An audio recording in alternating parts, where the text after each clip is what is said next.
पिंपळनेर परिसरात अवकाळी पाऊस आणि गारपिटीने शेतीचं नुकसान, बळीराजा हतबल।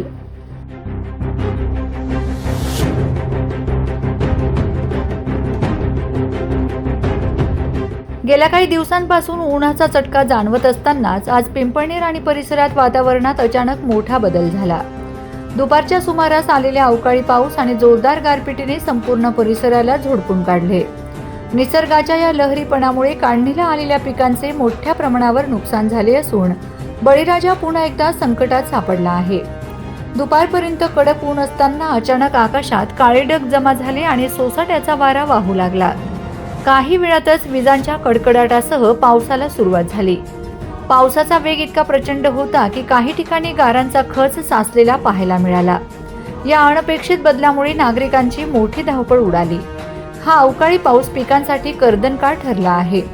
सध्या रब्बी हंगाम अंतिम टप्प्यात असून शेतात पिके काढणीला आली आहेत। काढणीला आलेला कांदा पावसात भिजल्याने सडण्याची भीती निर्माण झाली आहे।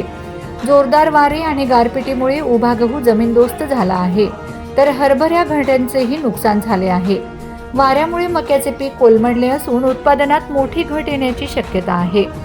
आधीच बाजारभावातील चढ उतार आणि वाढत्या खर्चामुळे शेतकरी मेटाकुटीला आला आहे। त्यातच आता अवकाळी पाऊस व गारपिटीने तोंडचा घास हिरावला गेल्याची भावना शेतकऱ्यांमध्ये आहे। Bureau report, Navapur express news, Pimpalner.